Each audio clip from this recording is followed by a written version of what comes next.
Hi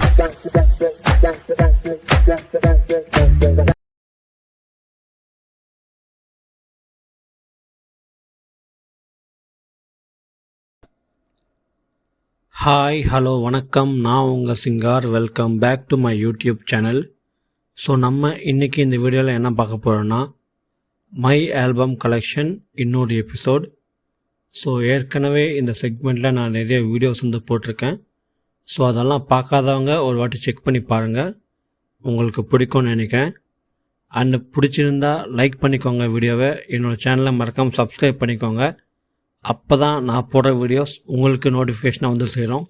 so நம்ம இன்றைக்கி இந்த எபிசோடில் எந்த ஒரு ஆல்பம் பற்றி பேச போகிறோன்னா, 2012 ரிலீஸ் ஆன 3 அந்த படத்தோடைய ஆல்பம் பற்றி தான் நம்ம இன்றைக்கி பார்க்க போகிறோம். இந்த படத்தை ஐஸ்வர்யா டைரக்ட் பண்ணியிருப்பாங்க. இந்த படத்தில் தனுஷ், ஸ்ருதிஹாசன், சிவகார்த்திகேயன் முக்கியமான ரோல்ஸ் பண்ணியிருப்பாங்க.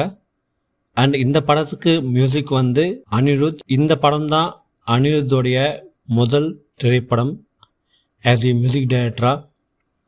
ஸோ ஒரு முதல் படம், அதில் எல்லா பாட்டுமே ஹிட்டு, அதுவும் எல்லாருக்குமே பிடிச்ச மாதிரி ஒரு மியூசிக், ஒரு லிரிக்ஸ், சாங்ஸ் எல்லாருக்குமே பிடிச்ச மாதிரி இருந்துச்சு. வை திஸ் கொலவெரிடி இந்த பாட்டு வேர்ல்டு வைடாக ரீச் ஆகி மிகப்பெரிய ஹிட்டான ஒரு பாட்டு. ஸோ அந்த அளவுக்கு மொத படமே சம்பவம் பண்ணியிருப்பார் அனிருத். ஸோ இந்த படத்துலேருந்து தான் டிஎன்ஏ காம்போ அப்படின்னு உருவாச்சு. ஸோ தனுஷ் அண்ட் அனிருத் அவங்க காம்பினேஷன் ஆனது.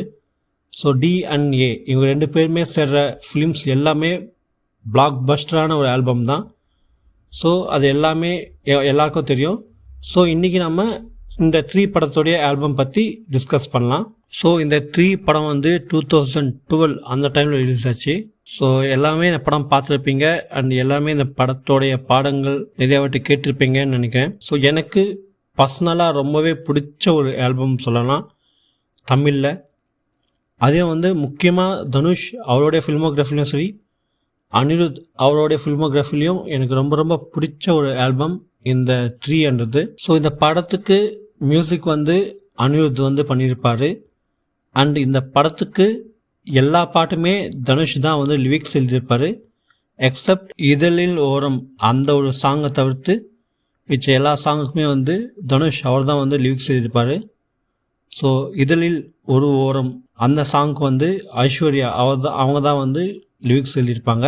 ஸோ இந்த படத்தோடைய ஆல்பம் பற்றி வந்தோம்னா, இந்த படத்தில் மொத்தமாக 10 சாங்ஸ், அதாவது சாங்ஸ் ப்ளஸ் ட்ராக் மியூசிக், அதாவது பேக்ரவுண்ட் மியூசிக் சொல்லுவாங்க இல்லையா, தீம் மியூசிக். ஸோ அதெல்லாமே சேர்த்தா மொத்தமாக 10. ஸோ அதை என்னென்னு நம்ம இப்போ பார்க்கலாம். ஃபஸ்ட்டு சாங் இதழில் ஒரு ஓரம், இந்த சாங் தான். இந்த பாட்டுக்கு லிரிக்ஸ் ஐஸ்வர்யா அவங்க தான் லிரிக்ஸ் எழுதியிருப்பாங்க. ரொம்பவே சூப்பரான ஒரு லிரிக்ஸ் இந்த படத்துக்கு, இந்த பாட்டுக்கு அவங்க எழுதியிருப்பாங்க. ரொம்ப சூப்பராகவே இருக்கும். அண்ட் இந்த பாட்டை பாடினது அஜீஷ் அண்ட் அனிருத். ரொம்பவே ஒரு சூப்பரான சாங், எனக்கு ரொம்ப ரொம்ப பிடிச்ச ஒரு பாட்டு. ஏன்னா அந்த டைம், அதாவது ஒரு காலேஜ் ஸ்கூல் படிக்கிற பையன் அந்த கேரக்டருக்கு ஸோ திடீர்னு அந்த ஒரு ஃபீலிங் வரும்போது கண்டிப்பாக அவன் லைஃப்பில் சில விஷயங்கள் நினச்சி பார்ப்பான். ஸோ அப்படி அவன் மனசில் தோன்ற நிறைய விஷயங்கள் ஒரு பாட்டாக எழுதுனா என்னவோ அதுதான் இந்த பாட்டு இதழில் ஒரு ஓரம். அந்தளவுக்கு ரொம்ப பியூட்டிஃபுல்லாக அண்ட் ரொம்ப சூப்பராக இருக்கும் இந்த பாட்டு. சாங்காகவும் சரி, வீடியோ விஜுவலாகவும் சரி, அவ்வளோ சூப்பராக இருக்கும். Next song கண்ணழகா. ஸோ இந்த பாட்டுக்கு லிரிக்ஸ் தனுஷ் அண்ட் இந்த பாட்டை பாடிந்து தனுஷ் அண்ட் ஸ்ருதிஹாசன். இந்த படத்தில் எல்லா பாட்டுமே ரொம்ப ரொம்ப பிடிக்கும். ஸோ இன்னொரு சூப்பரான ஒரு பாட்டு தான் இந்த கண்ணழகா. ரொம்பவே பியூட்டிஃபுல்லான ஒரு மெலோடி ரொமான்டிக் சாங் தான் இந்த கண்ணழகா. லிரிக்ஸும் சரி, சிங்கிங்கும் சரி, அந்தளவுக்கு சூப்பராக பாடியிருப்பார் தனுஷ். ஸோ தனுஷ்க்கு ஈக்குவலாக ரொம்பவே சூப்பராக பாடியிருப்பாங்க ஸ்ருதிஹாசன் அவங்களும். எனக்கு ரொம்பவே பிடிச்ச ஒரு பாட்டுன்னு சொல்லலாம் இந்த கண்ணழகா. நெக்ஸ்ட் கமான் கேர்ள்ஸ், இந்த பப்பில் ஒரு பாட்டு வரல அந்த பாட்டு. ஸோ இந்த பாட்டுக்குமே தனுஷ் தான் வந்து லிரிக்ஸ் எழுதியிருப்பார். இதுவுமே ரொம்ப ரொம்ப பிடிச்ச ஒரு பாட்டு எனக்கு இந்த படத்தில். முக்கியமாக வந்து ஜனனி கண்மணி அப்படின்னு ஒரு லைன் வரும் இல்லையா, ஸோ அந்த ஒரு லைன் வந்து ரொம்பவே சூப்பராக இருக்கும் எனக்கு. அண்ட் இந்த பாட்டை பாடினது வந்து அனிருத், நதிஷா தாமஸ் அண்ட் மாளவிகா மனோஜ், இவங்க தான் இந்த பாட்டை பாடியிருப்பாங்க. ஸோ நெக்ஸ்ட்டு வந்து நீ பார்த்த விடிகள். இந்த படத்துலே ரொம்ப ரொம்ப பியூட்டிஃபுல்லான ரொமான்டிக் மெலோடி சாங்னா இதுதான். ஸோ அந்தளவுக்கு ரொம்ப ரொம்ப சூப்பராக இருக்கும், பார்க்குறதுக்கும் சரி கேட்குறதுக்கும் சரி. முக்கியமாக இந்த லவ்வர்ஸ் அவங்களுக்கு வந்து இந்த பாட்டு ஒரு அந்த அளவுக்கு ரொம்ப ரொம்ப பிடிக்கும். ஸோ எனக்கு இன்னும் ஞாபகம் இருக்குது, அந்த டைம்லேருந்து இந்த டைம் வரைக்குமே இந்த பாட்டை கேட்டு வைப் பண்ணுறவங்க இருக்காங்க. அண்ட் இந்த பாடம் ரீலீஸ் ஆச்சுன்னா இந்த பாட்டுங்களை வரும்போது எல்லோரும் கோரஸ் பாடுறாங்க. ஸோ அந்தளவுக்கு மக்களுக்கு ரொம்ப ரொம்ப பிடிச்ச ஆல்பமாக இந்த ட்ரீ. அதுலேயும் இந்த பாட்டு நீ பார்த்த விடிகள் எனக்கு ஆல் டைம் ஃபேவரட்னு சொல்லலாம். ஸோ இந்த பாட்டுக்கு லிரிக்ஸ் வந்து தனுஷ், அண்ட் இந்த பாட்டை பாடிந்து விஜய் யேசுதாஸ் அண்ட் ஸ்வேதா மோகன். ரொம்பவே சூப்பராக இருக்கும் இவங்க 2 பேரோட வாய்ஸுமே. ஸோ அந்தளவுக்கு பயங்கரமாக பாடியிருப்பாங்க. அண்ட் அந்த விஜுவல்ஸும் சரி, அந்த ஃபீல் வந்து ரொம்பவே சூப்பராக இருக்கும் இந்த பாட்டில். ஸோ அதனால தான் நிறைய பேர் பர்சனலாக இந்த பாட்டுக்கு ரொம்பவே கனெக்ட் ஆனாங்க. அண்ட் நெக்ஸ்ட்டு வந்து ஏ லைஃப் ஃபுல் ஆஃப் லவ். இது வந்து ஒரு டீம் மியூசிக். ஸோ இந்த டீம் மியூசிக் வந்து பாடிந்து தனுஷ், ரொம்பவே சூப்பராக மியூசிக் போட்டிருப்பாரு அனிருத். ரொம்ப ரொம்ப பிடிச்ச ஒரு தீம் மியூசிக்னு சொல்லலாம், அவ்வளோ சூப்பராக இருக்கும். நெக்ஸ்ட்டு வந்து வாய் திஸ் காலவரி டி. இந்த பாட்டு ரிலீஸ் ஆகும்போது இன்னும் ஞாபகம் இருக்குது, லோக்கல் சேனல்லேருந்து நேஷ்னல் சேனல் வரைக்கும், ஏன் இன்டர்நேஷ்னல் சேனல்லையுமே இந்த பாட்டை பற்றி பேசினாங்க. ஸோ அந்தளவுக்கு ஒரு மிகப்பெரிய ஒரு இம்பேக்ட் வந்து இந்த பாட்டு இருந்துச்சு. ஐ மீன் அந்தளவுக்கு ஒரு அவ்வளோ பெரிய ஹிட்டான ஒரு பாட்டு தமிழ்லேருந்து. அப்போ தான் இந்த அளவுக்கு ஒரு பெரிய பாட்டு. ஐ மீன் தனுஷ் ஃபிலிமோகிராஃபிலே இந்த வாய் திஸ் காலவரின்ற பாட்டு வந்து ரொம்பவே முக்கியமான பாட்டு. அதுக்கப்புறம் தான் வந்து ரவுடி பேபி வந்துச்சு. ஸோ எனக்கு இன்னும் ஞாபகம் இருக்குது, அப்போ எனக்கு 12 இயர்ஸு. ஸோ அந்த நியூஸ்லலாம் போடுவாங்க இல்லையா, ஸோ அப்போல்லாம் பார்த்து கேட்ட ஞாபகங்கள் இன்னும் இருக்குது. ஸோ நீங்கள் சொல்லுங்கள், உங்களுக்கு ஏதாச்சும் அது மாதிரி ஞாபகங்கள் இருக்கான்ட்டு. கண்டிப்பாக தனுஷ் அண்ணா அவருடைய ஃபேன்ஸ்க்கு வந்து இது ரொம்பவே தெரிஞ்சிருக்கும். ஸோ தெரிஞ்சவங்க கீழே கமெண்ட் பண்ணுங்கள். ஸோ இந்த பாட்டை லிரிக்ஸ் வந்து தனுஷ் எழுதியிருப்பார். இந்த பாட்டுமே தனுஷ் தான் பாடியிருப்பார். ரொம்பவே சூப்பரான ஒரு லவ் ஃபெயிலியர் சாங் சொல்லலாம் வாய் திஸ் காலவரி. அந்த அளவுக்கு ரொம்ப ரொம்ப சூப்பராக இருக்கும். முக்கியமாக இந்த பாட்டில் எந்த ஒரு தமிழ் லிரிக்ஸும் இல்லாமல் ஃபுல்லாக இந்த பாட்டை இங்கிலீஷ்லேயே வந்து எழுதி பாடியிருப்பாங்க. ரொம்பவே சூப்பரான ஒரு பாட்டுன்னு சொல்லலாம். The rhythm of love theme music. இதை பாடினது வந்து நவீன் ஐயர், கம்போஸ் வந்து அனிருத். இதுவுமே ஒன் ஆஃப் த பெஸ்ட்டு சூப்பரான ஒரு தீம் மியூசிக் சொல்லலாம் இந்த படத்தில். ரொம்ப ரொம்ப பிடிச்ச ஒரு தீம் மியூசிக் இது. நெக்ஸ்ட் போனி போ, பெயின் ஆஃப் லவ். இந்த பாட்டுக்கு லிரிக்ஸ் தனுஷ். இந்த பாட்டை பாடிந்து மோஹித் அண்ட் அனிருத். அப்பவும் சரி இப்போவும் சரி போனி போ இந்த பாட்டை பிடிக்காத ஆளுன்றதே இருக்க மாட்டாங்க. முக்கியமாக இந்த லைன், இதுவரை உன்னிடம் வாழ்ந்திய நாட்கள் மறுபடி வாழ்ந்திட வழி இல்லையா, அது எவ்வளோ பெயின் இருக்கும்ல. ஸோ அப்படி அந்த அளவுக்கு யோசித்து அந்த அளவுக்கு டீப்பாக எழுதின ஒரு லிரிக்ஸ் தான் அது. ஸோ ரொம்பவே பிடிச்ச ஒரு பாட்டுன்னு சொல்லலாம். முக்கியமாக வந்து நிறையா லவ் ஃபெயிலியர்ஸ் ஆனவங்களுக்கு இந்த பாட்டு வந்து ரொம்ப பிடிக்கும். அதை தாண்டி ஜென்ரலாகவே நிறைய பேருக்கு இந்த பாட்டு ரொம்பவே பிடிக்கும். நெக்ஸ்ட் வந்து தீம் ஆஃப் ட்ரீ. ஸோ இந்த தீம் மியூசிக் வந்து one of the favourite and one of the பெஸ்ட்னு சொல்லலாம் இந்த படத்துக்கு.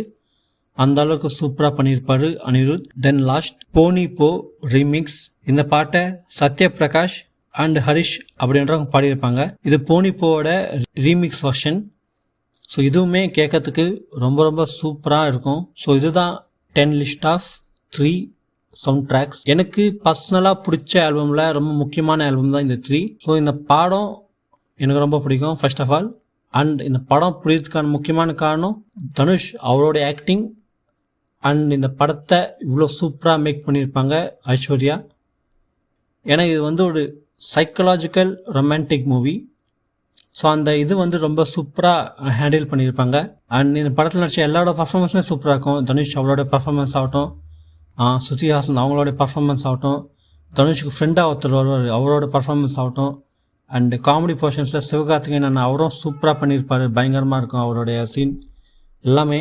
அண்டு அனிருத் இந்த படத்துக்கு ஒரு ஸ்ட்ராங் பில்லராக இருந்து இந்த படத்தை இவ்வளோ பெரிய ஹிட் ஆக்குனதுக்கு இவருக்கும் ஒரு பங்கு இருக்குது, அனிருத்துக்கும். ஸோ அப்போ ஸ்டார்ட் ஆன ஜர்னி இப்போ வரைக்குமே கண்டினியூ ஆகிட்டுருக்கு தனுஷ் அண்ட் அனிருத் அவங்க 2 பேருக்குமே.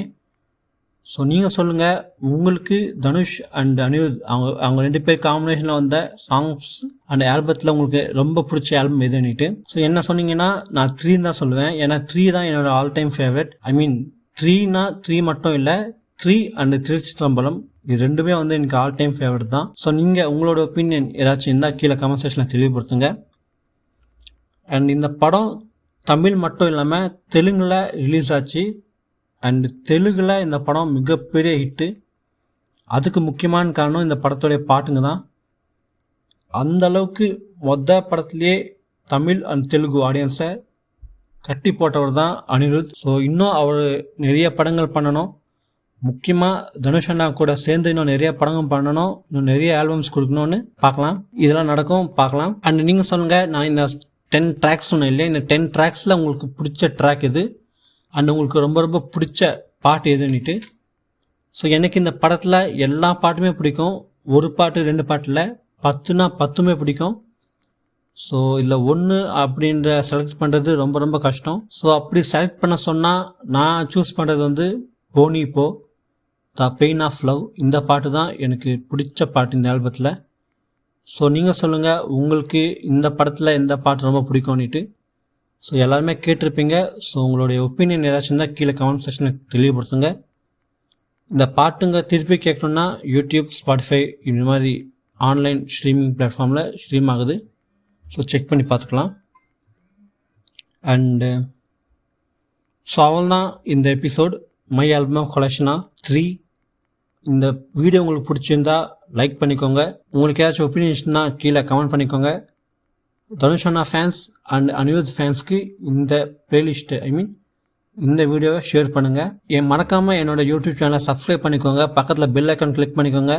அப்போ தான் நான் போடுற வீடியோஸ் உங்களுக்கு நோட்டிஃபிகேஷன் வந்து சேரும். இன்னொரு வீடியோவில் நான் வந்து உங்களை சந்திக்கிறேன். அது வரைக்கும் நான் உங்கள் சிங்கார். தேங்க்யூ, பாய். அப்புறம் உங்களுக்கு ஏதாச்சும் ஒப்பீனியன் இருந்துச்சுன்னா கீழே கமெண்ட் பண்ணுங்கள். நான் எவ்ரி வீக் வந்து மை ஆல்பம் கலெக்ஷன் எபிசோட் போட்டுட்ருக்கேன். ஸோ நம்ம பேஜை நம்ம சேனலில் சப்ஸ்கிரைப் பண்ணி பார்க்குறவங்களுக்கு தெரியும். ஸோ புதுசாக வரவங்க ஆல்ரெடி சப்ஸ்கிரைப் பண்ணியிருக்க மக்கள், உங்களுக்கு ஏதாச்சும் ஆல்பம் சஜஷன்ஸ் இருந்துச்சுன்னா கீழே கமெண்ட் பண்ணுங்கள். நான் நெக்ஸ்ட் வீக்ஸில் அதெல்லாம் போஸ்ட் பண்ண ட்ரை பண்ணுறேன். ஸோ அவ்வளோதான்.